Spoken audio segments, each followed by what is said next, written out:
welcome to another webcast of A Mirror Darkly. Today's topic is materialism, or is that all there is? Yes, that's all there is. We're done. Thank you, and we'll be back next week at 4. Oh, there was more to say? Probably. Just a little? Oh, wait. Just a little. My media is up. Yes, it is. I do that to keep you on your toes. It also That's keeps the me from reason. doing it Sunday morning Oh, when I do okay. that watch party. All right. There's two related parts to this that we'll be talking about. Okay. First is along the lines of the Madonna song. Okay. Um, Living in a material world. And now you know why I'm not a famous singer. Yes. So I tell my students, You sing better than I do. I tell them, like, if I try to rap or sing to my kids, I go, that's why I had to become a teacher, because I can't sing or rap. Otherwise, it would have been a You famous. can rap packages just fine. Yes, actually, I do a really good job at Yes, that. you do. That's like my That's the specialty. kind of rapping you can do. I could have been a Christmas elf. Yes. This is the show I about was too puns. Or Okay. good puns, depending on how you think about puns. Well, the only good pun is a bad pun. This is true. So there you go. That was punny. Ha ha ha. This is Well, going to be a pun show. Yeah, materialism is not something that has suddenly materialized in the 20th or 21st century. It's part of human nature. Because, I mean, she does get this part of the song right. You are a material girl. That is, we are physical things. That's true. And we need certain material things in order to survive, even. And so it's natural for us to want to accumulate things. The only difficulty comes if we become obsessed with that. But we can't get around that aspect of being material. That is, we need to have food, which is material. We need to have clothing. We need to have a place to sleep. All these things are material. I think that point was just immaterial. Yes, Jesus had some words about it in Luke chapter 12, verse 15. He said to them, "Watch out, be on your guard against all kinds of greed. Life does not consist in an abundance of possessions." And then he follows that with a parable about the man that tore down his barns to build bigger barns to hold all his stuff. And then after that, you have the famous passage about don't worry. Consider the wild flowers, they do not labor or spin, yet I tell you, not even Solomon in all his splendor was dressed like one of these. This is how God clothes the grass of the field, which is here today and tomorrow is thrown into the fire. How much more will he clothe you, you of little faith? Do not set your heart on what you will eat or drink. Do not worry about it, for the pagan world runs after all these such things, and your Father knows that you need them. But seek his kingdom, and these things will be given to you as well. Greed and gluttony are where materialism becomes a problem. Gluttony, as I've pointed out before, is not being overweight. Gluttony is taking more than your fair share. That is, if you have a meal and you eat it all and don't let anybody else have any, you're being a glutton. And then greed, of course, is closely associated with that. Covetousness, one of the 10 Commandments, ties into this problem as well. That is, we can become overly obsessed with material stuff and want to accumulate more and more and more and more and more. Someone asked a famous rich man once how much is enough, and his answer was just a little bit more. And that is human nature, because we need stuff, and so we're always afraid of the famine, we're always afraid of the shortage. And so we want to make sure we have enough. Well, the fable, The Ant and the Grasshopper, comes to mind. You know, storing up for winter, but the grasshopper's like, I have plenty for now. And there's positives to both sides of it, because you can squirrel all your money away, to use a different animal, squirrel all your money away and never enjoy any of it. Like you hear Right. about these people that die and they find like millions of dollars in their mattress. Right, and they're living in squalor yeah. and eating cat food. Right. And everybody thought they were like super poor, and they weren't. They were actually really rich, but they wouldn't spend any of it because they were afraid of not having money at some point. Yeah, it's a hoarding issue, Yeah. perhaps, in some respects. I wish I had that problem. And of course, hoarding is also Like spend money. outgrowth of an over focus on stuff. But that's human nature. It's not something unique to the Western world. It's part of simply being a human being, no matter where you happen to be. People would like you to think it's like an American thing. Yeah, it's not. It's a human thing. A lot of things that, this is a problem of the Americans. No, it's a problem of everybody. Perhaps we're one of the few people that actually admit to having the problem, which is the beginning of having a solution to the problem. But Americans are extremely generous. Yeah. Though too, as a country and as individuals, we're extremely generous. Yes, we're jealous too. Yes. We're extremely generous. Like if there's a natural disaster, I mean, instantly they have an overabundance of things. The problem is that they don't have places to warehouse the things and sort the things, so they end up with a pile of things like clothes and shoes and all that kind of stuff. And so it's better just to send money if you want to help out for a particular disaster. Although you want to make sure you send the money not to the government of whatever place, but to an organization that is actually going to make use of the money in a proper way. Right. Of course, one of the problems with sending things to some of these countries is the reason they're having the trouble they have is because they have very corrupt governments. Well, this is different than what I'm talking about. I'm talking Okay. about like when people, like when there's a big hurricane and stuff's wiped out, and Yeah. then people donate and then things. they have no place to put Right. it all. and The that's other problem. the other thing about sending money to these organizations, the organizations can buy this stuff locally, and that helps revitalize the community after a natural disaster. But if you're sending stuff, then they have to find a place to store it and all that kind of stuff. And there's some picture of Haiti or somewhere where people donated like clothes and shoes. And somebody donated ice skates. Okay, this is not your personal food drop or clothing drop-off place. What is wrong with my brain today? It's not your typical clothing drop-off place where you just put whatever random thing and then Goodwill sells it or whatever. So yeah, people in Haiti aren't known to really need ice skates. And then sometimes it just ends up in the dump because they can't sort it all. And so they just throw it all away. Which is sad. It's very sad. I mean, you could have done that yourself and not spent the shipping on it. But it's best to send things like that and to find out what they need. If you want to contact a church in the area and say, what kind of gift cards do the people in your church need to help them survive? Maybe like gasoline cards or, gift cards or, like Costco cash cards or something that you can purchase and send to them that they can use for exactly what they need. And rather than just cleaning out your closets and sending it all to this poor place that, is inundated anyway with water or fire or whatever, and then your crap on top of it. So, and it's better to give new things. Like this is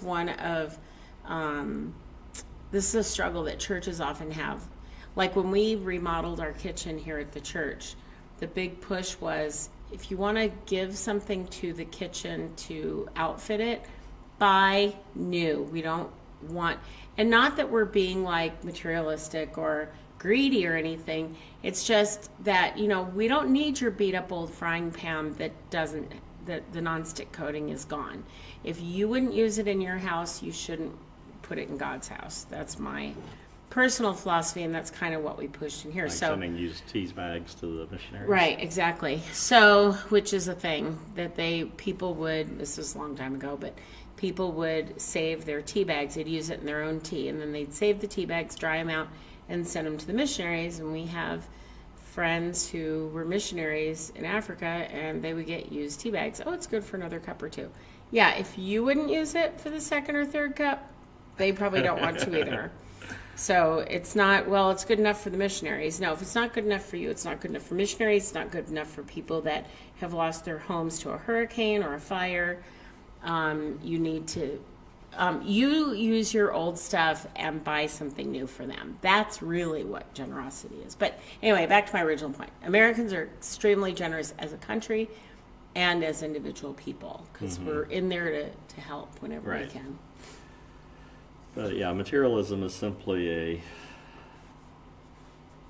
description of what it means to be a physical being, and we are physical beings. And this ties in then to the philosophical issue with materialism. That is there more to human beings than just our material nature? It is everything that we know around us is material. Physicalism, it sometimes is called. And sometimes people misunderstand spiritual versus material, I think. One of the things that the Bible is very clear on is that we are physical creatures. This is why the concept of resurrection is so important then later on. That is, we do not exist as ghosts or as ephemeral beings. We will be resurrected into physical bodies again. Well, and that's why the story with Doubting Thomas, which he's poorly named there, but yes, that's how people recognize him, as Doubting Thomas. It's actually a reasonable doubt that he had. Right. And that any one of people us in that same situation. But the point is that Jesus' body was physical. Even though he was popping in and out of places, somewhat ghost-like. His resurrected body was quite real. It was quite physical. And he made a point of that. Right. Is, I'm not a ghost. Here, give me something to eat, You continue to exist as a physical creature, and apparently eating and drinking is part of that. Jesus tells his disciples at the Last Supper that grows out of Passover that he won't eat again, or he won't drink again from the fruit of the vine until he does it new with them in the coming kingdom, which would indicate again the physical nature of all of that.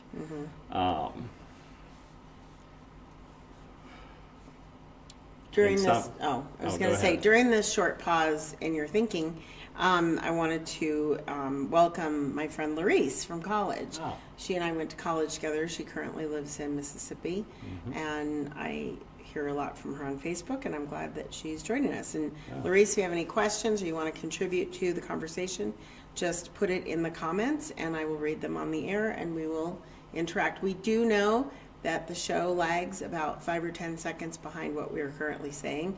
So it'll seem like we missed your comment, but if you see me look down and kind of nod at my phone, that means I've seen it and that I'm going to fit it into the conversation, because I don't just pop in and say, now we're going to do this.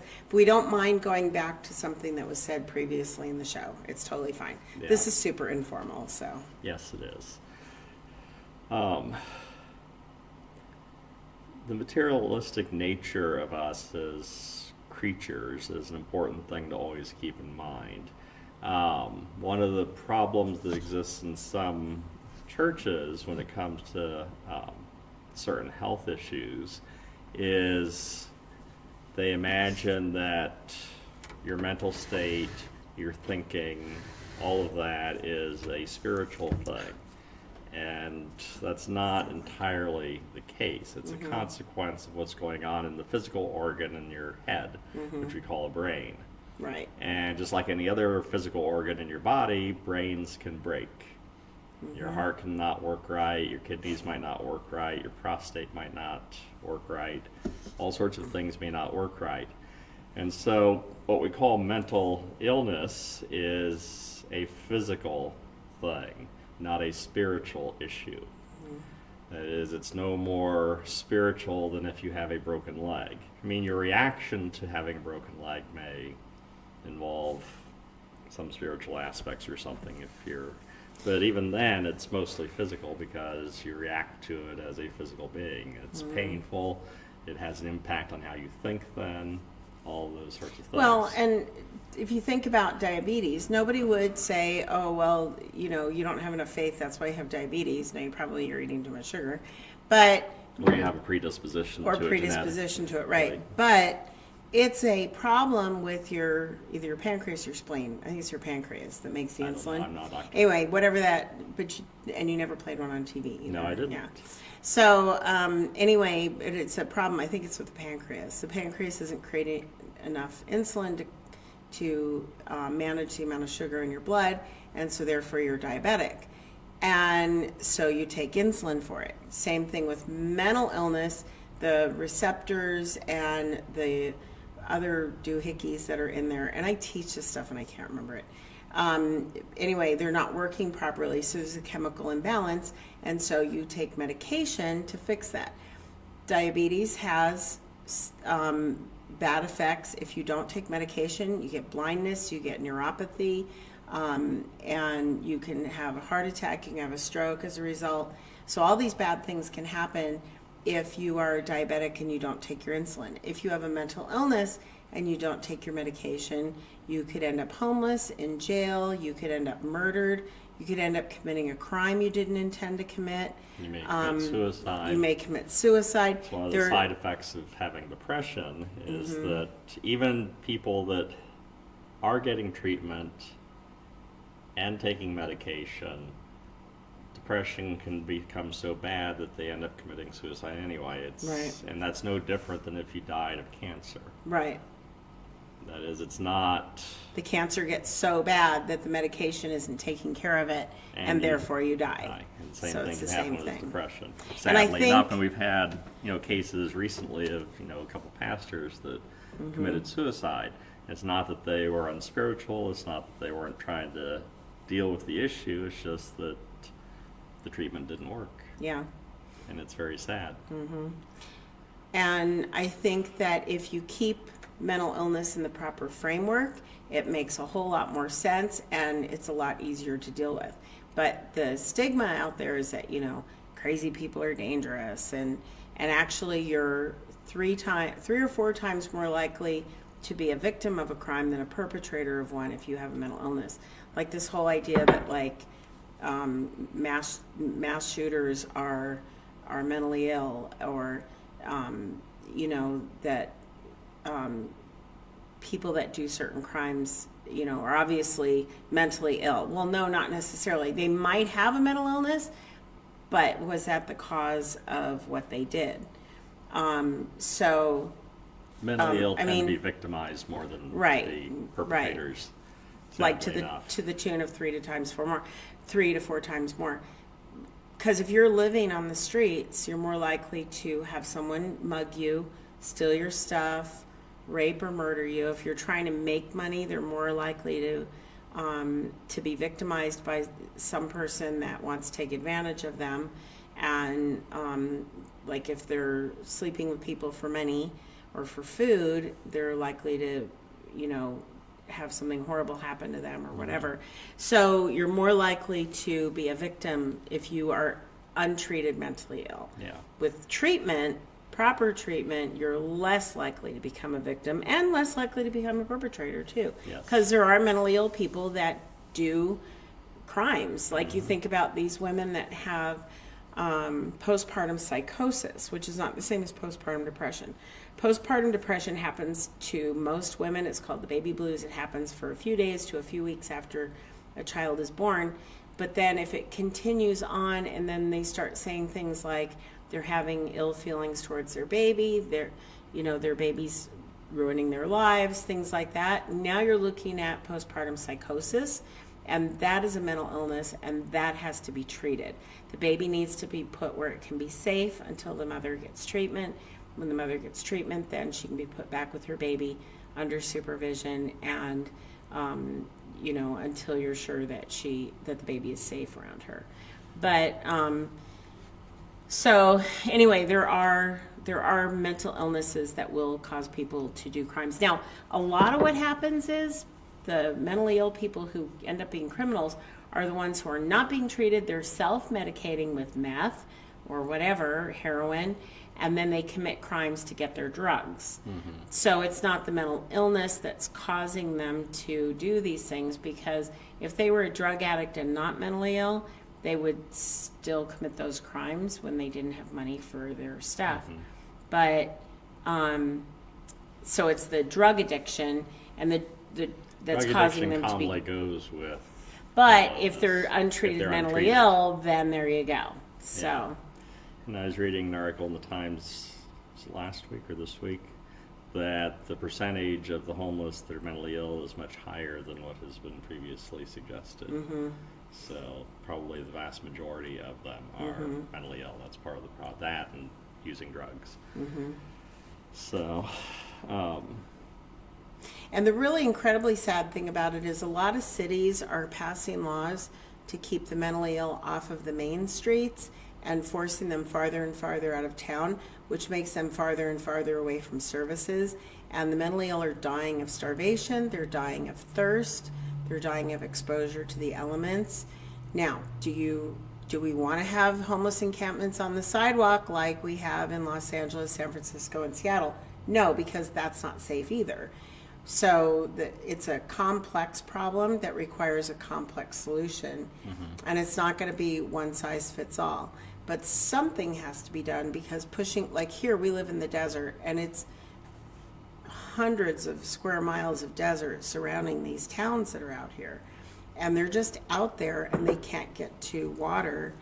And people are dying of thirst. We hear about it a lot. Our church helps provide water to the homeless encampments through another church. We collect gallons of water, and then we deliver it periodically to another church in town that does a sack lunch program, and they take the bottles of water with them and deliver them. So we just don't have the manpower to do it ourselves. We used to, but that family moved away. So we now are working in conjunction with another church on helping to remedy that problem. But let me tell you something, it's a Band-Aid on a sucking chest wound. Yeah, well, It we're really simply is. treating the problem. We're not doing anything to solve Right. the problem. And what we're doing is a very small treatment for a really big issue. It's like somebody coming to you with like this festering, oozing wound, and you give them an aspirin for the pain. It's like, okay, well now it doesn't hurt as bad, but I still have this horrible infection and it looks disgusting. Yeah. It's not treating the symptoms. Yeah, and Larice is saying many of them are vets too. And that's true. Yeah, because you get PTSD or some other issues from that. Yep. And the thing is that if you've been in the military, you're not, you're tough and you get out there and you fight wars, and it's hard to ask for help. And then you've got the mental illness that changes your view of things. And so you first may be embarrassed to ask for help. You may be afraid to ask for help.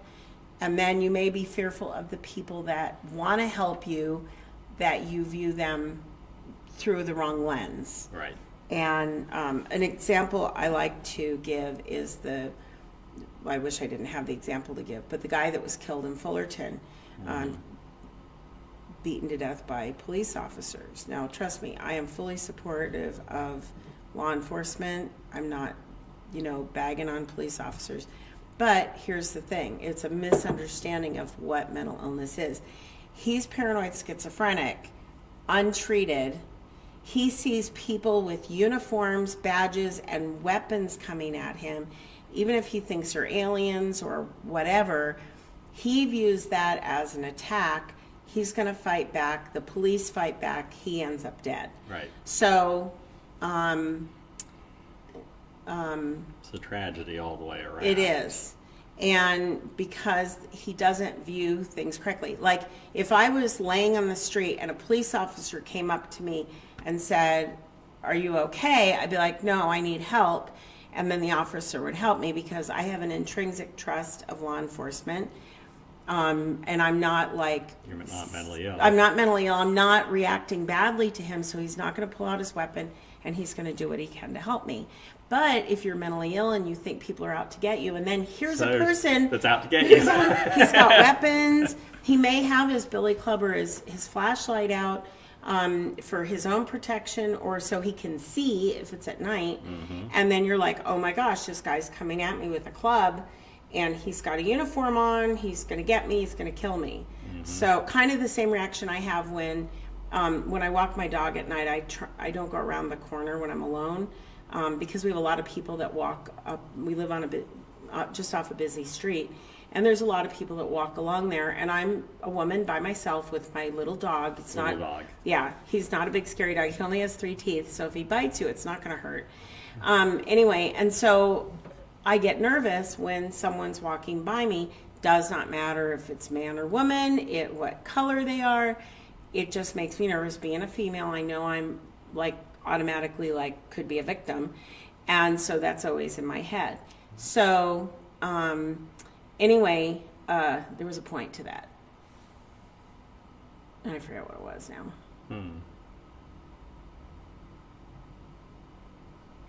I guess it was viewing threat. So Yes. I view the person on the street when I'm alone with my dog as a potential threat. And so You view if them that... as a potential threat, but mentally ill, it's just automatically, Right. there's no And potential one about it. time somebody walked too close to me. I tried to move out of his way. He was not giving me any leeway. It was a man. Don't remember what color he was because it was really dark. I couldn't see very well. But anyway, I tried moving away. He still walked too close to me, and it really scared me. And I kept looking over my shoulder till I got to the corner. I always have my phone with me. I could call 911 quite easily. But it was very scary, and that's when I quit going around the corner. And then Larice said she keeps a bag of food with 2 bottles of water to give to the homeless. She hands out a bag. She says, good for you for not giving money. Let me tell you, we have 2 daughters with mental illness. Do not give them money because it's gone just like that. Vanessa's a little bit better about her money. Like all her disposable income is disposed of, but she does make all her bills and stuff. Brittany, on the other hand, she'll spend it on whatever's closest. Which is the even if she problem with doesn't need any it. of the mentally ill people that you may give money to, is they may have no intention of spending it foolishly. They may Right. genuinely want to have food. But if they happen to be close to Home Depot. Home Depot, then they'll go in and buy a bunch of wrenches. Right. It just, or light bulbs. Or light bulbs. And if you're homeless, you don't really need light No, bulbs. or if they're next to a candy store, they'll buy a bunch of candy. Or if they're next to a smoke shop, they'll buy a bunch of cigarettes.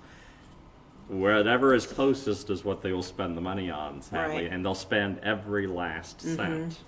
And then they'll overspend it, and the storekeeper will usually go, oh, it's fine, don't worry, because they do that to our daughter. Yes, they do. The person at the smoke shop. If it's $5, she runs it up to $5.25, and the lady at the smoke shop says, never mind, just get out of my store. I don't think she says it like that. No, but probably not. anyway. But, But good for you that's- for not giving out money. The mentally ill can, at least if, with bipolar, I don't know with all of them, but bipolar certainly, Yeah. they do not know how to handle money at all. Well, and the thing is, it's the problem with the executive function in the Right. frontal cortex.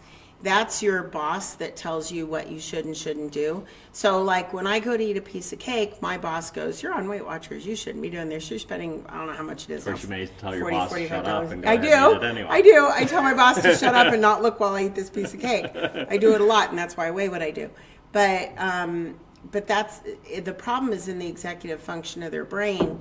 And so if the boss is dead or asleep, he's not there to tell you what to do or what not to do. And so it makes those important decisions really, really This hard. is why we have so much difficulty dealing with mentally ill, is because, if somebody has an obvious injury of some sort, then you feel a lot more sympathetic and all that. But if somebody's just going off on you and you don't have any clue as to why, it's very hard to think in terms of this is a mentally ill person and what's going on in their brain. Their brain's not working right. They don't know it's not working because the brain is what tells you whether or not you're doing something right Exactly. or not. It's not working properly, so they can't. And it's very Separating difficult. the person from the illness is really difficult. Even when you know the person really well. With our daughter, it's really hard. We get really mad at her because the way she treats us sometimes, but we understand that she's our daughter and that's the illness talking. Right. And it's super hard to separate. And then when you see a mentally ill person on the street and they're talking to themselves or they're yelling at the grass and there's no one there to yell at, you feel... Well, some Fear. people feel scared. I feel sorry for them because I'm like, oh, if we could just get you in treatment, you could have a real life. And I want to fix them. Yeah. But and that's part of the problem with the way the laws are set up, is that you can't. Yeah. As if you see a person that has dementia that's wandering around, you'll get them help and take them someplace. But a homeless person, well, it's their choice. No, it's not. yeah, They're not capable of making a legitimate choice. right. But in America, you are free to be crazy if you want. Yes, there's no law. There's nothing that we can do to help it. It's like the old joke about how many psychiatrists does it take to change a light bulb? None, because the light bulb has to want to change. Yes, and that's the problem. If your brain's broken, you don't know it's broken, so you don't need you to know that you need help, and so nothing can happen. Larice said she's concerned about them buying alcohol or drugs, and that's why she doesn't give them money. That's wise. legit, because a lot of times they're self-medicating. They don't feel right with their brain functioning the way it is. They don't know how to get treatment, or they don't want to get treatment, but they know they can fix it with alcohol or drugs. Yeah, they'll feel better. Right. So they'll feel better as a result on the front end of it, not on the back end. So no, that's a legit concern. Yep. But you also have to consider too that if you're giving money to somebody outside Home Depot, they might go buy a box of light bulbs, and they don't have anywhere to live, so why would they want light bulbs? It's just it's about spending the money. So Yeah, sadly enough. yeah. So we are material beings, and that includes our brains. And I would argue it's a mistake for us to entirely separate our thinking from the fact that we are material. Well, doesn't that come from, wasn't the Greeks that... Well, the Greek, yeah. In the Old Testament, you've got two words that are commonly translated as soul and spirit. Now, in Greek, you have two words, and the Greek concept of it is different than the Jewish concept. The Hebrew word that's translated soul is the word nephesh, and nephesh is not this separate spiritual thing in Jewish thinking. It is the whole person. It is when God breathed into Adam, he became a living nephesh. The closer way of thinking about what the word means is thinking in terms of the way it used to be used in English, the word soul, where it'd say that the Titanic sank and 1,000 souls lost their lives. You're thinking in terms of the whole person. And then the word that translates spirit is a word that's also translated as breath, wind, and emotion. And so it's a more substantial sort of thing as well. There's a whole debate within Christianity as to whether human beings are tripartite, what's the other? Anyway, made up of two things. Dipartite or would it be bipartite or dipartite? I'm not sure on the terms, and then you have monism. The idea being that human beings are made up of body, soul, and spirit, or are they just body and spiritual, or is it just a unified whole?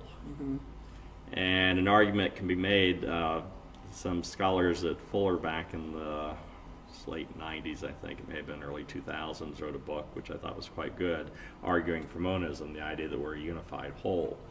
And of course, again, that ties into the whole importance of the physical resurrection, the idea being that we don't really exist except as a whole physical thing.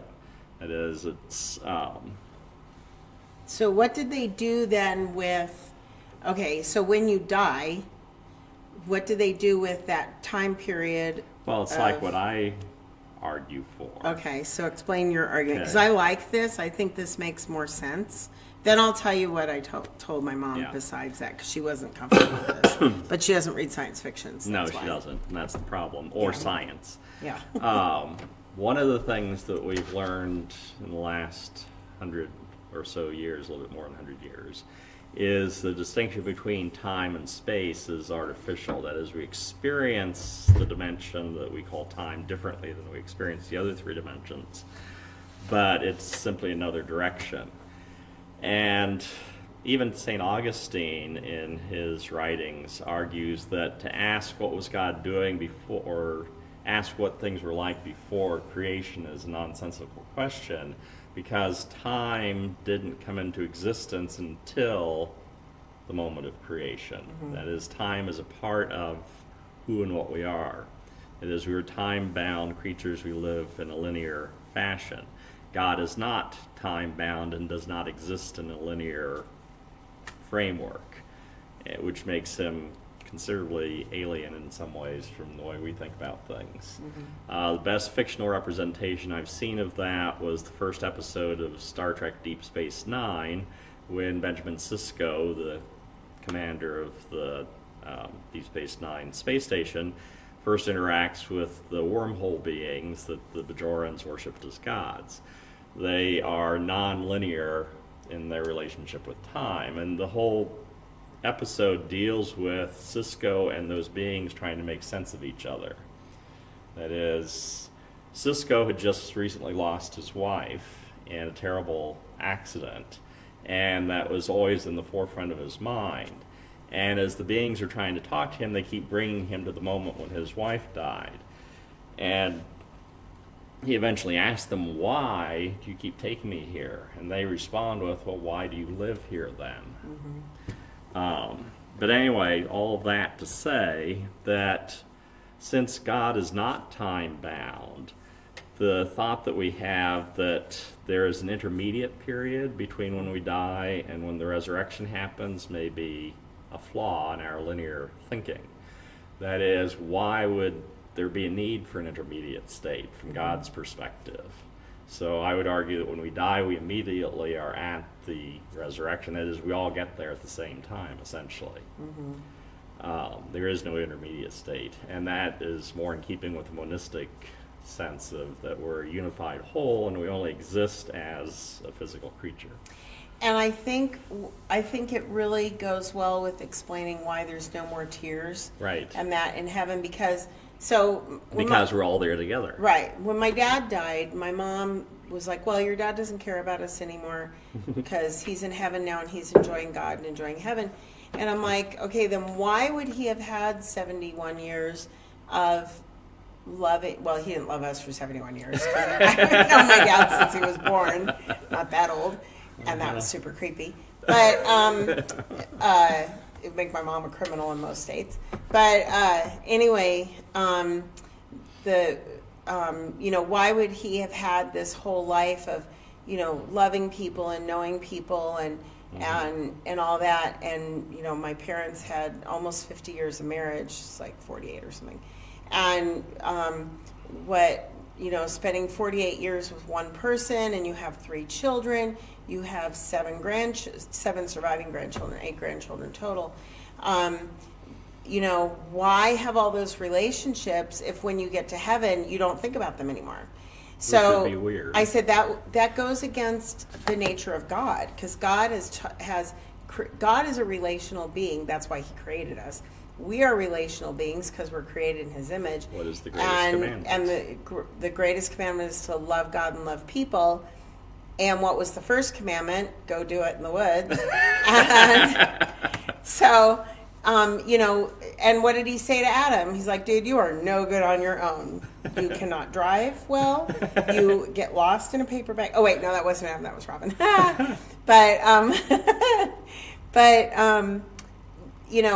You're no good without a woman, and we were created to be relational beings. So, why would then you go to heaven and people are like, oh, what about your wife and earth? Oh, I don't know. Whoa, whatever. We're just up here at the wedding supper of the Lamb, living it up. So that explains the that physical best. aspect is wedding supper of the Lamb and drinking wine with Jesus and the new kingdom and all of these things. It's all those physical things, yeah. So then my explanation to my mother, I said, well, there's another way to explain it too. So let's say that your family is going to Disneyland. Like my mom lives super close to Disneyland. And one time our whole family went. My brother and his wife and their kids, us and our kids, and then my mom and my dad and my sister were there. So let's say that my mom, my dad, and my sister, we're all going to Disneyland. So my mom, my dad, and my sister live really close, so they get there early. We get stuck in traffic, so we get there a little bit later. And then my brother and sister-in-law used to live in Cal City, which is another 40 minutes away from where we live. They had farther to drive, and they got caught in traffic, so they're even later. So when my parents get to Disneyland, they're like, oh, we're so sad because our family's not here. No, what are they thinking? Oh, they're going to be here soon. They'll get here eventually. They're on their way. We can't wait to do this with them. Let's have an ice cream while we wait for them, or frozen yogurt, and Mickey Mouse shaped frozen yogurt. But anyway, so let's do a couple things till they get here. Oh, now Ruth and Robin and their kids are here. Oh, we're here. Yay. We're happy. Oh, Dean and Terry and their kids aren't here yet. Boo-hoo. No, it's like, well, they're coming. Why don't we grab a snack till they get here, and then we'll have lunch, and then we'll go ride rides. And then they get there, and then we're all there, and we're all happy and eating frozen yogurt and creating things falling out of the sky. Yeah. So that was my other explanation to my mom. And that seemed to work a little better for her as far as making her heart feel better. And to be honest, really doesn't matter what you think, because it doesn't change what's true. Yes, we can only reality speculate. will be whatever it is. Right. So if that makes her feel better, then and it doesn't violate Scripture, because there's no more tears, because he's anticipating us coming, and he can't wait till we get there, and he's having frozen yogurt while he waits, because he's not diabetic anymore. And, it's all good either way. So. Yeah, one aspect of doing theology is always keep in mind the fact that reality is whatever it actually is. And an awful lot of what we have are just questions and speculation, because we're operating on very little data. Yes. As big as the Bible is, it's very limited in what it gives us. It is not complete information. It doesn't answer all our questions. It's dealing with specific issues that God thought were important for us to get. Well, and really, it's him revealing himself to us and bringing us. He did it gradually anyway. He didn't do it all at once. The whole Bible is about redemption. Yes. And so God's that love was for the us, point our of love it. for him. That's in love for each other. Right. So, like, if I read a children's book about being kind, it doesn't talk about how airplanes are built. It talks about being kind. That's the point of the book. Right. So the point of the Bible is redemption, and that's what you will find in there. I can't figure out how to work my new smart board from reading my Bible. No, it's not going to give you directions to a place you need to go. No, it doesn't tell me how to make a pizza. No, it doesn't. I've not found any recipes for pizza in the Bible. Yes. So, it has a singular purpose, and that is redemption. That's to bring the human race back to God. And coffee does not show up in the Bible at all. Yes. Those poor people. Yes. That's okay. They had beer and wine. Well, did they have beer? Yes. Yeah, beer is actually, from a historical standpoint, the first alcoholic beverage that we have evidence of is beer. That came before wine, actually, oddly enough. Okay, so in the Bible they had beer and wine, so they didn't know what they were missing out on. They were too drunk. Well, there is that. I mean, you see that reflected on the day of Pentecost when Peter gets up and says, well, it's only 9 in the morning. We're not drunk. Yeah. We haven't been drinking long enough yet. Yeah. I only had my breakfast beer. I haven't had my lunch and dinner beers. Yeah, Scientific American back in the late 90s had an article on alcohol use in human society. And what they point out is that human beings, for most of history, were mostly inebriated most of the time. So Larice asked, how is the Bible not complete? We've touched on it. Right. We've touched on it, but let's explain it more deeply. Okay.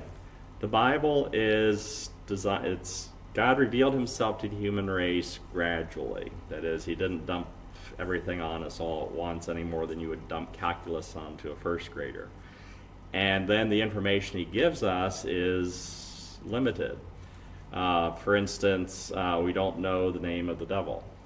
That is, he's called the devil, or he's called the Satan, which means accuser. We don't have a name for him. We don't really have a whole lot of information about him. We don't know where he came from. We don't know how he originated, why he's the way he is. We have very little information. We have even less about demons.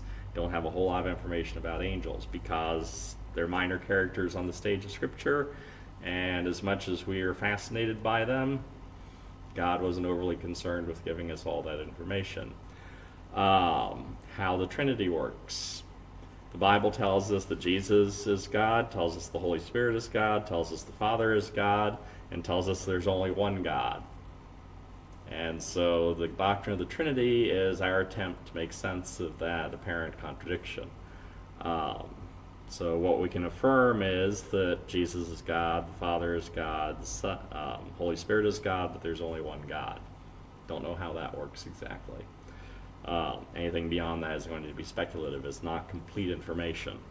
Well, even the rapture is a human construct. Right, it's a human construct. It's not in there. Laid out that There's clearly. the second coming, which Right. I believe is what we refer to as rapture is the second coming. I was raised a dispensationalist, which tells you there's a rapture and then the second coming.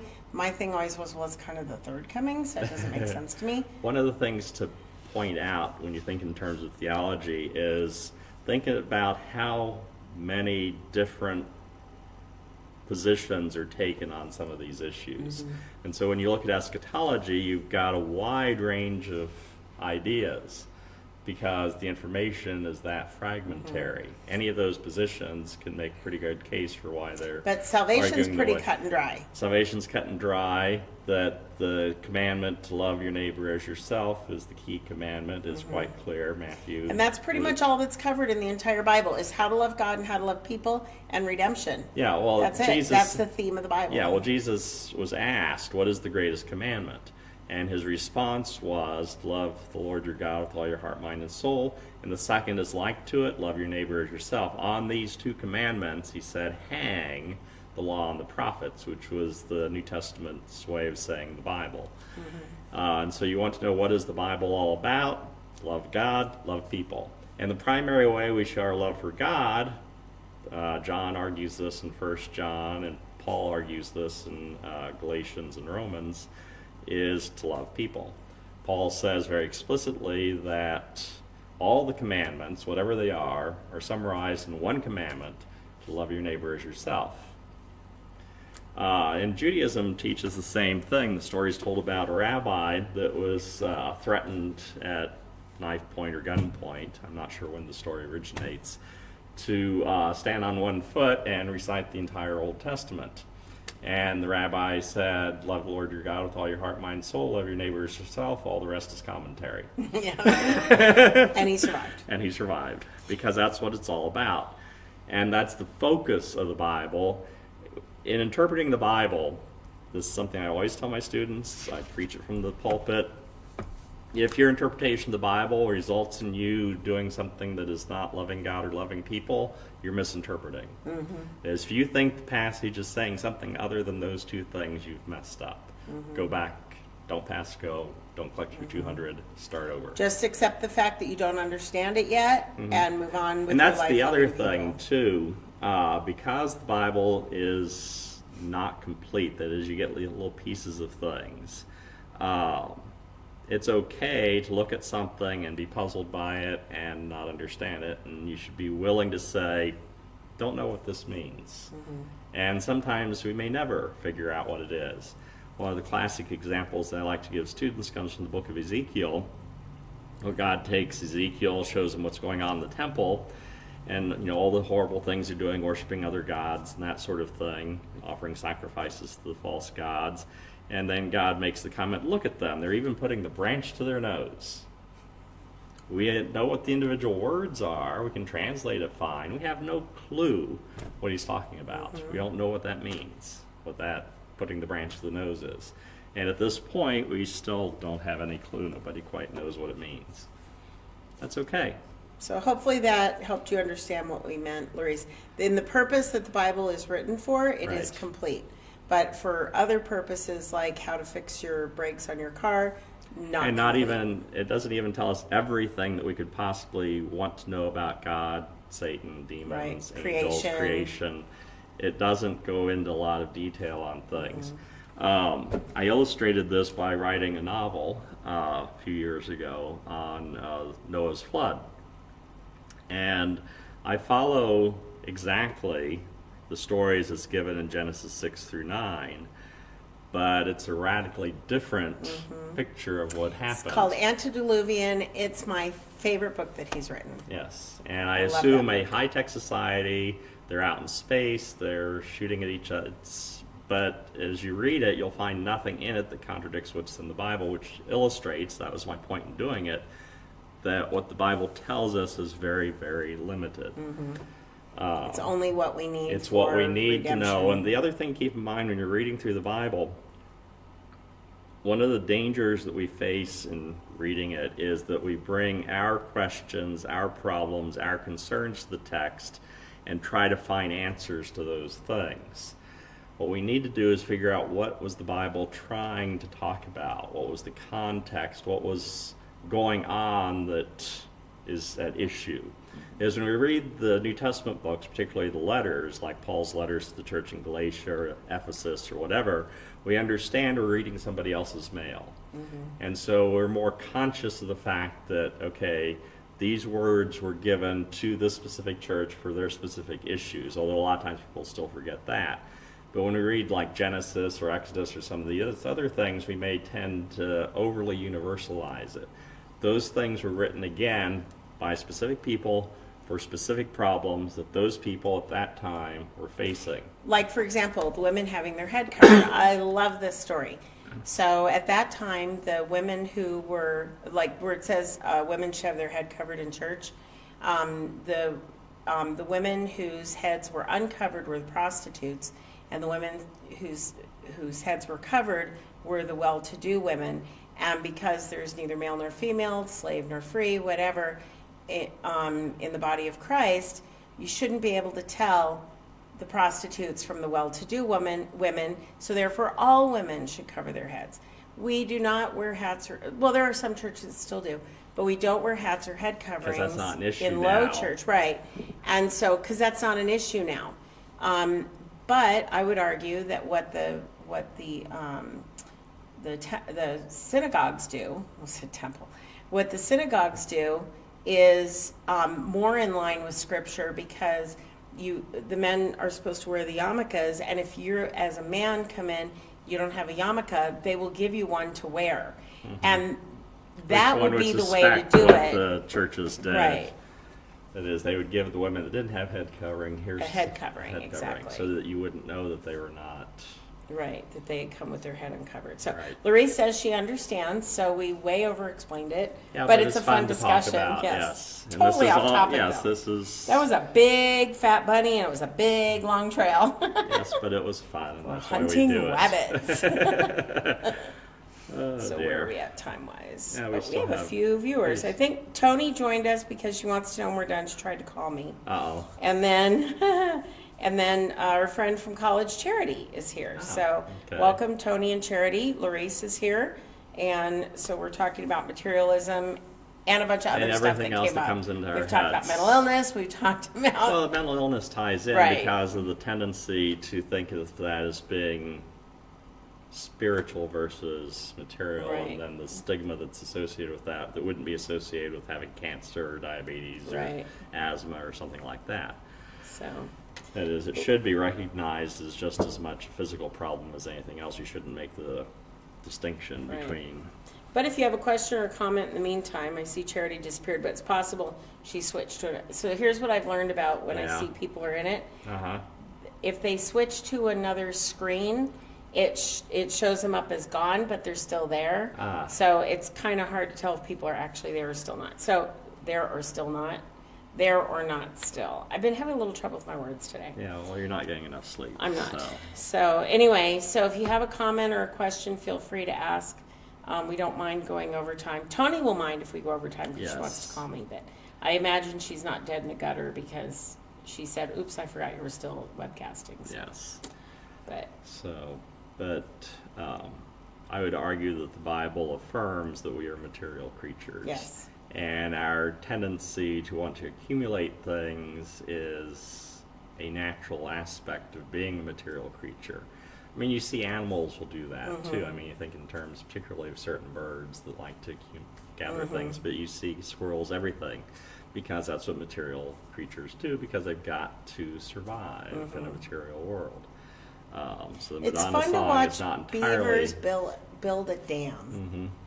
They will pretty much use anything in their dam that they can find. I mean, obviously sticks and wood are the preferred thing. And that's what they most commonly would find. right. But nowadays they might find other things that Right. could be just as useful.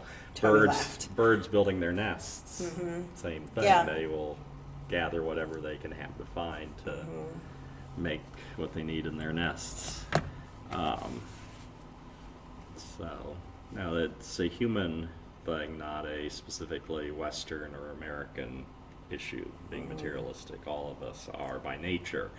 It only becomes a problem is when it becomes an excessive obsession.